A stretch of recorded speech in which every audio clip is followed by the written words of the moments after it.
Hello and welcome to Prime Business with me, Pius Kojobaka. This evening, some oil marketing firms have started reducing prices of petroleum products at the pumps from this afternoon. However, checks by Joy Business showed that it was way below what industry data had projected. There was more in this report. Based on internal documents that guide the pricing of petroleum products for the various oil marketing companies, petrol should have gone down by some 4.5%. Diesel should be reduced by 3.8%, while LPG will go down by 3.9%. However, checks by Joy Business showed that some of the oil firms that have already adjusted their prices have done that by a little over 1% at the pumps. Oil marketing firm Total Energies this afternoon, for instance, is selling a litre of petrol and diesel at 15 cedis, 49 pesos. This represents about 30 pesos decline and about 2% drop in value. We have not been able to establish whether other oil marketing firms have also reduced their prices at the pumps and what margin when putting this report together. Others have argued that maybe competition could change the dynamics in the coming days.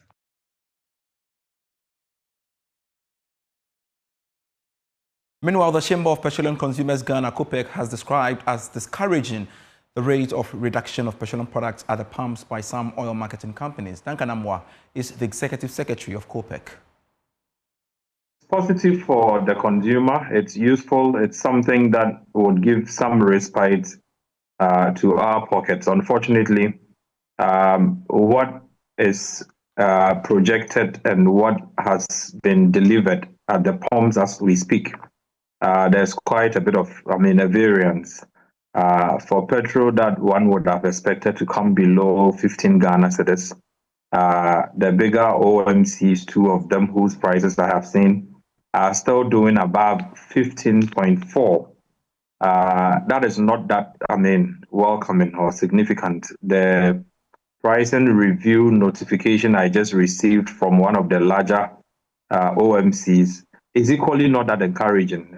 One would have expected that as of this time, most of the OMCs would have done good to the consumer by declining on pump prices, but that is not what we are seeing. Unfortunately, if it is the inverse, where prices are supposed to go up, then you would find a lot of the OMCs by the very first day, within the very few hours, having adjusted upwards. But oftentimes when it's supposed to be the reverse or a decline, then you would find that some would wait a day or two or even three to pass on the reduction to the consuming public. That for us is not good enough. But then again, the rate of decline for us is also not that significant from what we have recorded from the market so far. Away from the petroleum downstream sector, financial economist Professor Lord Mensah has urged government to leverage the expected waivers from the International Monetary Fund to kickstart the process of a program extension.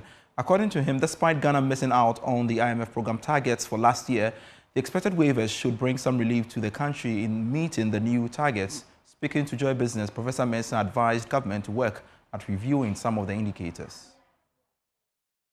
Oh, yes. Once the fund, you see, this is, I think, the fourth time the fund is coming for a review. And once you put your head in the fund, on the side of the fund, it will be kind of disingenuous to terminate, such contract, because they also benefit one way or the other for extending, such facilities. And once the economy gets in good footing, it also helps the fund. So deep neck into the fund, I'm not expecting that such, economic indicators will stop them from extending the facility. But then maybe give us some kind of, substance, and then, extend the process.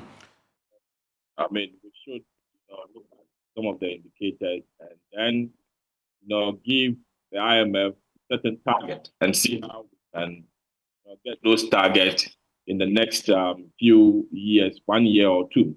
So it will not be, a misplaced, priority if government should, ask for an extension on some of the indicators, clearly. Auditing and advisory firm Deloitte has welcomed the tax reforms in the 2025 budget, describing it as business-friendly. According to country managing partner Dr. Daniel Owusu, the budget sets a good tone for business transformation as the economy rebounds. He's been speaking to Joy Business after addressing Deloitte Economic Dialogue on the 2025 budget. The dialogue unpacked key policy measures in the budget for many stakeholders to make inputs and suggestions into implementation. An overall analysis by Deloitte revealed that the budget is well accepted by the business community and a response to the cry of many. Country managing partner Deloitte, Daniel Owusu, expressed confidence that the tax reforms and initiatives in the budget will support growth. We are in a situation where we all have to tighten our belt a little bit. You see the government doing that. Some of it you can see them as cosmetics, but it's very important. In terms of the reduction of ministers, we have to rationalize expenditure. We have to do a lot more. For me, somewhere, somebody have to suffer. And the way I see it is that, yes, generally, it's more positive. We've seen the positive right. We are hoping that that will also incentivize businesses to do more. And once that is able to do that, then we can see the change that we're expecting within the system. Economic advisor to the president said Tekpe used the occasion to signal some reviews in the tax refund system to attract more people into the tax net. If we want to also expand the tax base, as we often say, and the reason the U.S. Tax is attractive in terms of filing is because once somebody who has had withholding, say, PAYE and all of that, when they file, they get, education allowance, they get other grants, and it often results in refunds. So if we want to encourage and expand the tax base, we should also expect that we should have a very solid credit and refund, mechanism. Okay. Speaking on behalf of industries, Chief Executive of the Association of Ghana Industries, Seth Chuma Kobwa, made a case for government to take a second look at extending the sunset clause on some tax handles. Sunset clause was put there, by 2025 it will go. 2025 it hasn't gone. Now we are extending to 2028. The import levy, same, 2013 way back, and it has stayed up to today. So the question is, when there is sunset clause on any tax, it means that there's a particular purpose for it. And therefore, by the time you say you are ending it, end it. Even if you come with something else, we will look at it together. But when we have a sunset clause and the sun never sets, and every time it's going on and on, that is a bit of a problem. And I think that has to be looked at. The dialogue was under the theme, Ghana's Economic Transformation Agenda, Key Considerations for a Successful Research. First Bank Ghana has introduced an exclusive private banking and wealth management service designed to cater to the unique needs of high net worth individuals and families. More in this report. First Bank Ghana Limited has officially introduced its private banking and wealth management service in Kumasi, a significant development designed to offer personalized banking experiences that cater to the unique financial needs and aspirations of high net worth individuals and families across the country. The service promises to deliver a comprehensive suite of products, including investment management, estate planning, tax advisory, and tailored credit solutions. With 130 years of experience, the bank is certain that the expertise in the banking field offers clients the privilege of working with dedicated relationship managers who are committed to understanding their individual needs and providing exceptional service. CEO of First Bank Ghana Limited, Victor Yao Asante, emphasized the need to protect wealth without being affected by inflation and depreciation.